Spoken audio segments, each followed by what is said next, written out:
Well, welcome to the 700 Club. More of President-elect Trump's cabinet nominees are going to the Senate for their confirmation hearings this week. Well, last night, Democrats had tough questions for his choice for Secretary of Education, Betsy DeVos. And today, senators will talk to Trump's pick to head the Department of Health and Human Services, Georgia Congressman Tom Price, a strong opponent of Obamacare. Caitlin Burke has the story.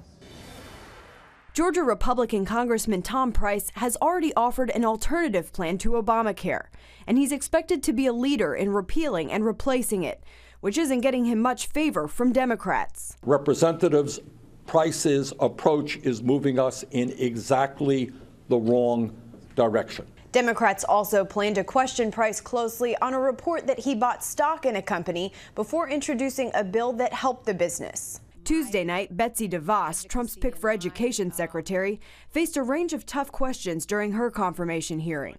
DeVos, an advocate for charter schools and school choice, tried to assure Democrats that she wouldn't seek to dismantle the public school system, but instead will push for excellent education in all schools.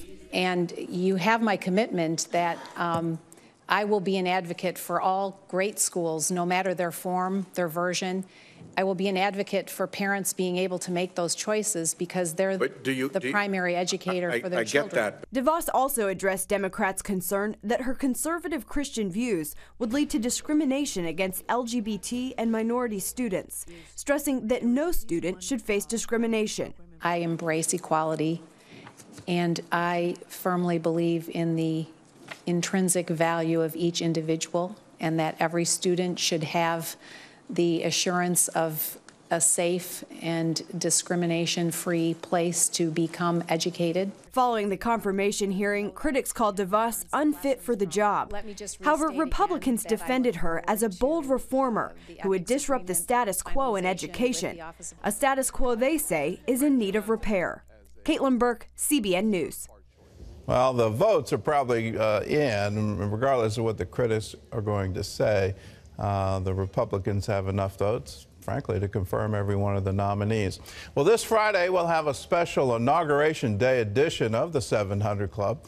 We'll have reports on President-elect Trump and the impact his administration will have on the United States and the world, and that's on Friday's 700 Club. And out of the news today, President Obama started a major controversy when he commuted the sentence of a soldier convicted of leaking classified information.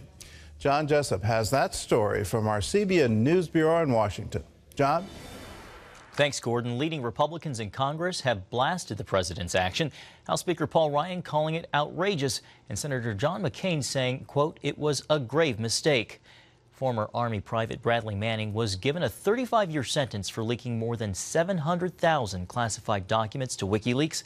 President Obama's pardoning of Manning, who is transgender and now known as Chelsea, cannot be undone. White House officials say Mr. Obama will grant clemency to more individuals before he leaves Congress. The abortion rate has dropped to the lowest level since the Supreme Court legalized abortion in 1973 in the major Roe v. Wade decision. The Guttmacher Institute reports the annual number of abortions has fallen below 1 million. Researchers say increased contraceptive use and statewide limits on abortions led to the decline.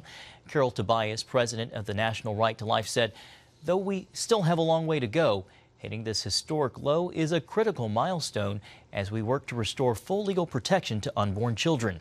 Tobias added more women are moving away from abortions because they can see their unborn babies moving in the womb with ultrasounds and hear their heartbeats. Well, Vice President-elect Mike Pence and the late President Ronald Reagan not only share conservative Christian values. As CBN's Jenna Browder reports, both men also share a favorite Bible verse, 2 Chronicles 7:14, which says, if my people who are called by my name will humble themselves and pray and seek my face and turn from their wicked ways, then I will hear from heaven and I will forgive their sin and will heal their land. The incoming vice president shared Jenna's tweet about that verse. On the campaign trail, Pence referenced it many times without knowing that Reagan also used the verse at his inauguration. Friday, Pence will use Reagan's family Bible for his swearing-in ceremony. It will also be open to 2 Chronicles 7:14. We'll be back with more of the 700 Club right after this.